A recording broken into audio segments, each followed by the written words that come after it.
In early December of 2013, a town hall-styled meeting was held in this room. The purpose of the meeting was to discuss the Tremont City Barrel Fill and communicate citizens' concerns about the hazardous wastes stored there, specifically that those wastes have a direct and damaging effect on the local environment. The Barrel Fill site is located in German Township, 1.5 miles west of Tremont City and 3.5 miles northwest of Springfield. The boundaries of the Barrel Fill fit within 8.5 acres. Between 1976 and 1979, 51,500 barrels of hazardous wastes were buried there in 55-gallon drums. There's a potential for nearly 3 million gallons of toxins. Neither of the authorities involved, not the Ohio Environmental Protection Agency nor the US Environmental Protection Agency, disputes that the barrels are leaking. The dispute hinges on the level of cleanup to be imposed on the parties responsible. It is important to remember, cleanup will not be at the taxpayer's expense. Locally, all officials are of one mind. Charles Patterson, Health Commissioner, Warren Copeland, Mayor of Springfield, and Charles Metzger, Trustee for German Township. We want it fixed right, and we want it fixed now. I mean, we've already, as far as I'm concerned, German Township has paid their dues, and we want the federal government to get off their tail and do something about the landfill now. Trustee Metzger's plea is directed at the United States EPA. In 2011, Springfield City Commissioners unanimously voiced their opposition to US EPA's Plan 9A. 7 reasons were spelled out in a resolution adopted in July of that year. The first reason listed captures the fundamental flaw in the plan. It says that Alternative 9A potentially leaves all non-containerized liquids on site, both non-hazardous and hazardous. The battle with US EPA has been ongoing for years. To combat this federal agency, we looked to our elected officials in Washington for assistance. John Ryan, representative for Senator Sherrod Brown. We want to make sure that the folks in D.C. get this right. The one thing that's really striking about this issue, and striking about a lot of issues in Ohio, is the bipartisanship and the fact that you have all levels of government saying basically the same thing here. This is an issue that isn't just important today, but it's important we get it right today for decades down the line. A closer look at Resolution number 5682 shows that a remedial investigation and feasibility study was begun by the US EPA in 2002. A dozen years have passed, and cleanup is still not underway. Continual delays forced a citizens' advocacy group into existence. People for Safe Water has stretched barrel fill concerns generations down the road to possible contamination of Springfield's most valued resource, its water. There is one clear message that is coming from every public official and those who have gone before, and that is we must raise Cain, and we must raise it unceasingly. What will it take to change this final, quote, final cleanup plan that is completely unacceptable and dangerous?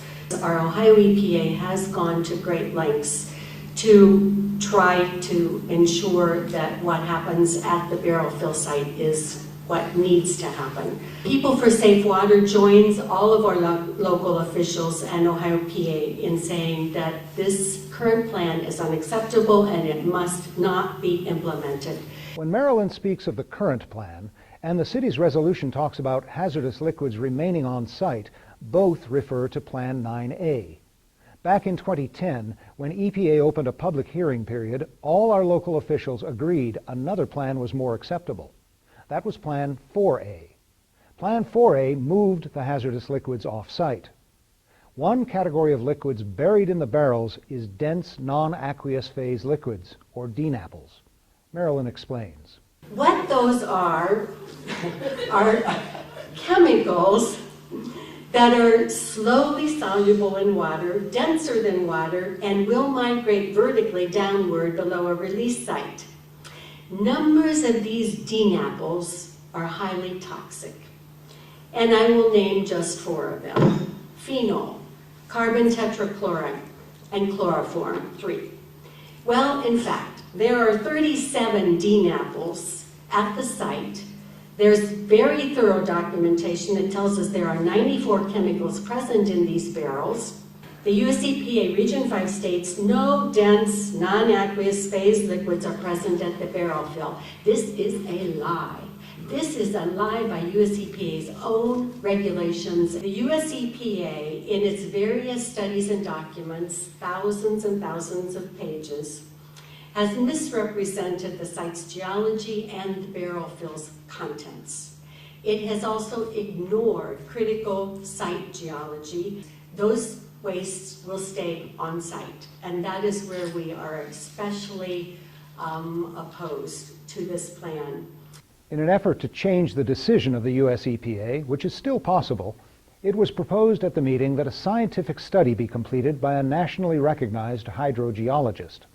A hydrogeologist can put an assessment on the geology of the site and determine how long it will take for contaminants to travel through the fractal glacial till beneath the barrel fill.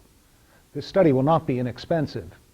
Representative John Boehner's and Senator Brown's offices were asked to help identify potential funding to offset the cost of the study.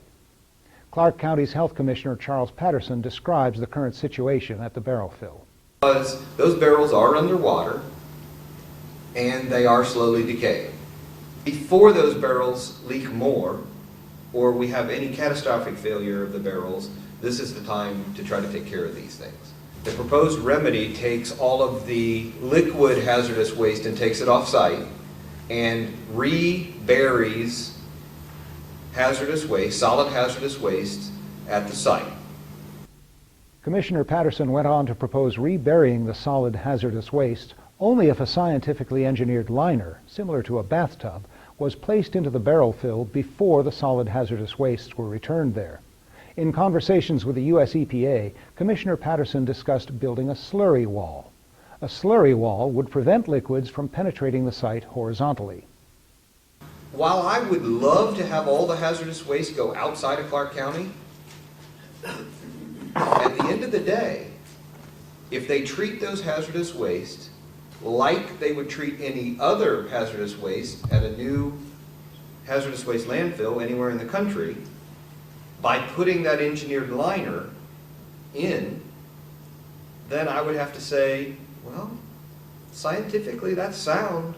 There's not a lot more that we could say about it. Ohio EPA has people that have forgot more about hazardous waste than I'll ever know, and they are very keen in not putting the hazardous waste back in the ground unless we're going to put the engineered liner there, and that the proposed remedy that's in the record of decision is not the right thing for Springfield and Clark County. Citizen after citizen stood at this podium and articulated his or her concerns. At the end of the evening, the final questions were, why is the cleanup of Tremont City Barrel Fill not required to meet today's higher US EPA standards? What can we do? Where is our point of leverage? Both Charles Patterson and Marilyn Welker provided those answers. President Obama at the White House, because those are the two gentlemen who we believe can clearly overturn this and make a difference. I would also encourage letters to Senator Brown, Senator Portman, and Representative Boehner to let them know. And I'm very happy to say they are listening and they have been responding and acting on our behalf. What can we do?